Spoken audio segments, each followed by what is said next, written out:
seguir os passos do seu mestre, se sujar com a poeira deixada pelos pés do mestre.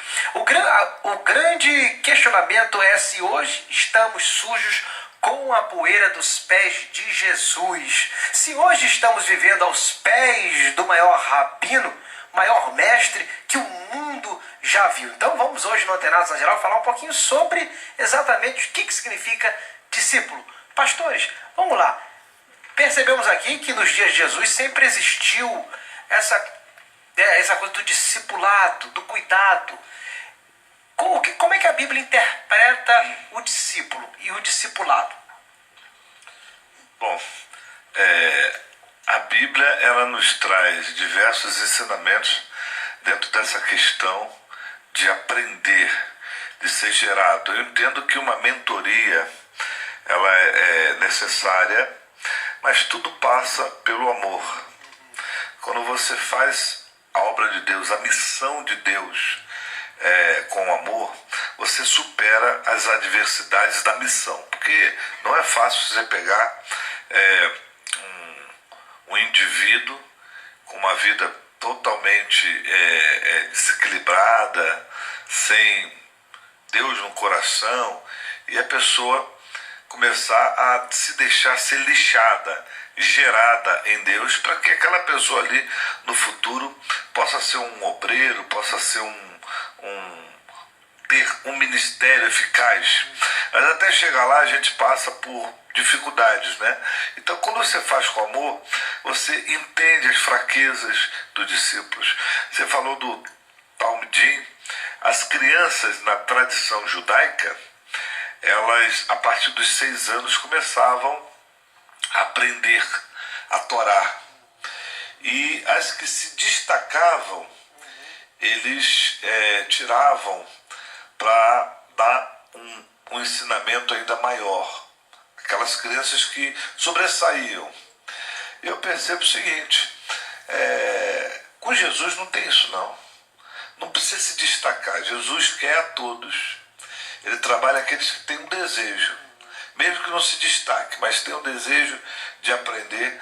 Porque você vê que no grupo de Jesus tinha todo tipo de gente e temperamento. E Jesus não os rejeitou.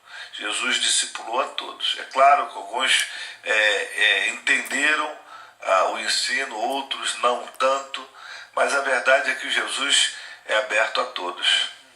Sérgio? Boa tarde, queridos.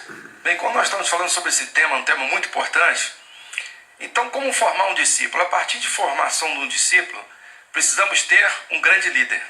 E o nosso grande líder é Jesus Cristo. Amém. É o nosso grande exemplo. Então, é o nosso grande mentor.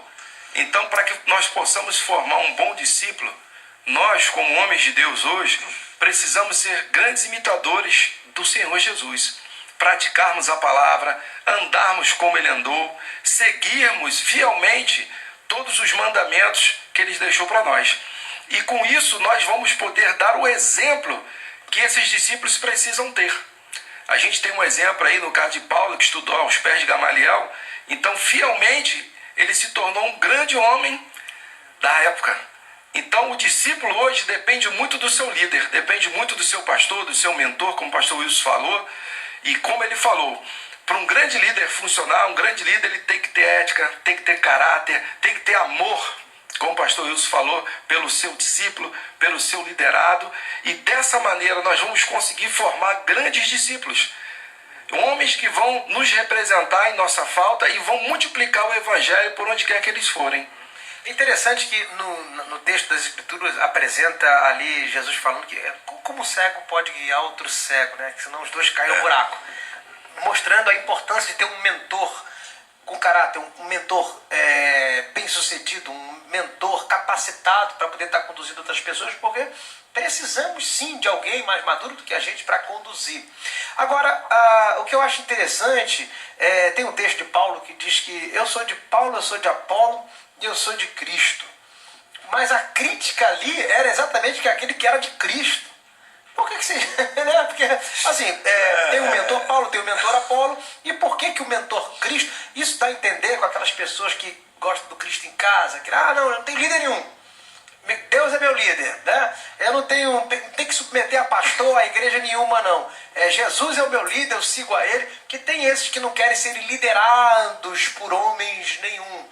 Querem apenas ser liderado diretamente por Deus. Será que dá para a pessoa caminhar na comunidade cristã, no reino de Deus, nessa terra, sem ter nenhum mentor humano? Na verdade, não existe discípulo sem o seu discipulador, né? O pastor Sérgio colocou bem, a questão é Cristo. Cristo realmente é o centro do ensino, é o nosso maior mentor, nossa bússola, é dali que parte todo o caráter de ensino. Então nós vamos buscar em Jesus a identidade, os ensinamentos. Agora, se um discípulo não entender que ele precisa estar debaixo de uma cobertura, de uma autoridade espiritual, porque a autoridade espiritual vai poder tratar o caráter daquele discípulo. Um dos salmos, o Salmo 84, verso 10 e 11, né? Principalmente o verso 11, diz que o Senhor não nega bem algum aos que andam corretamente ou na retidão. E para que aquele discípulo seja forjado a andar na retidão, alguém tem que dizer para ele: olha, você precisa melhorar nessa área, você está falhando aqui. Mas aí não tem ninguém para confrontar, porque o problema todo é o confronto. O confronto é que faz o discípulo parar, pensar e entender que ele pode melhorar. Mas se ele não tem um discipulador, se ele não tem um mentor que vai lhe apontar, que vai, com amor, é claro, e com cuidado e com estratégia, fazer ele entender as necessidades espirituais para a vida dele. Esses dias eu tive uma experiência, você falou sobre isso aí, né? Eu tive uma experiência de um obreiro que durante um tempo nós tentamos colocar ele, forjar, trabalhar para que ele pudesse atingir coisas maiores, mas ele sempre falhando, faltando, não vindo, de repente mal espiritualmente, aí largava, voltava, com inconstância espiritual. E uma vez eu mandei alguns recados para ele. Agora a gente pode, graças a Deus também com a tecnologia, discipular pelo Zap. E eu mandei um recado para ele assim: rapaz, eu quero conversar com você, não desista, tente novamente. E ele já para baixo, já com muito desânimo, e ele fez uma pergunta assim: bispo, por que o senhor não desistiu de mim? Aí eu pensei e falei: eu não desisti de você porque Jesus não desistiu de mim. E por isso que eu estou tentando. E chamei ele para sair comigo para algumas coisas nesses últimos dias. Eu vi ele revigorando novamente e acreditando que ele podia voltar a ser uma pessoa melhor, um discípulo melhor. Então essa experiência foi muito interessante, porque, respondendo a sua pergunta, sem discipulador não pode ter discípulo, né? Ninguém pode ter um espírito de independência, né? De viver na independência, porque você não vai ser confrontado. Não sendo confrontado, você pensa que está certo, você pensa que está tudo bem, e quando na verdade você precisa de que alguém esteja ali lhe ajudando. Na verdade, o mentor, ele é um ajudador, não é isso, pastor Sérgio? É isso aí.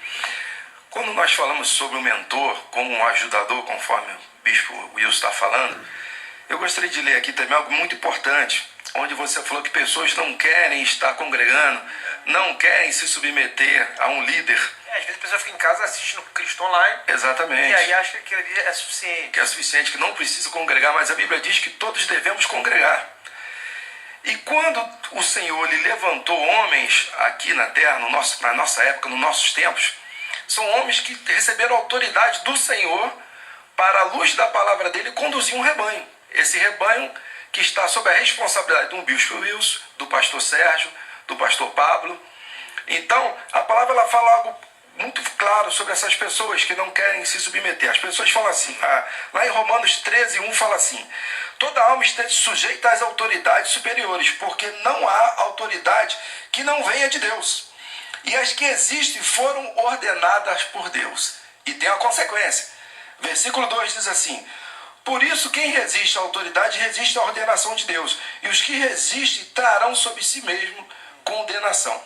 Então, eu vejo muitas pessoas que elas não querem hoje se submeter à autoridade que Deus instituiu aqui na terra. No caso de homens de Deus como nós.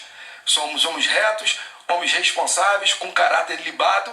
Então, essas pessoas elas precisam entender que Deus colocou pessoas como nós, cheias do Espírito Santo, cheias da unção do Senhor que vem sobre nossas vidas para que orientar essas pessoas, conduzir essas pessoas para a vitória, para uma vida reta, uma vida de libertação, uma vida de liberdade, uma vida em abundância como é prometido, para aqueles que querem e aqueles que ouviram. Mas muitos hoje sofrem, como diz lá em Oséias 4,6, o meu povo padece por não conhecer as minhas escrituras. Então as pessoas, por não conhecerem a palavra do Senhor, elas preferem ficar, como o pastor Pablo falou, ficar em suas casas, vendo apenas um programa, ou assistindo apenas um programa, ouvindo rádio, e quando não, ouvindo pessoas que não têm nem autoridade dada pelo Senhor para conduzi-las. Eu vejo também que às vezes as pessoas não se submetem a uma liderança por dois motivos. Um, não tem um coração ensinável, não querem se submeter. É muito importante esse coração. Esse coração ensinável é muito importante, fundamental. E a outra também, que às vezes tem alguns líderes que não são líderes, né? Acabam usando de autoritarismo, colocando peso sobre o membro, sobre o discípulo. E aí aquilo ali, ele fica... As experiências amargas. Aí ele rejeita, ele acaba rejeitando. Aí eu tento compreender a pessoa que tem esse, do espírito rebelde, e tem o outro também que... Está machucado. Está machucado, aí já perde a confiança. Vamos falar mais sobre... Que é um outro grupo. Que é um outro grupo. Vamos falar desses dois grupos aqui, mas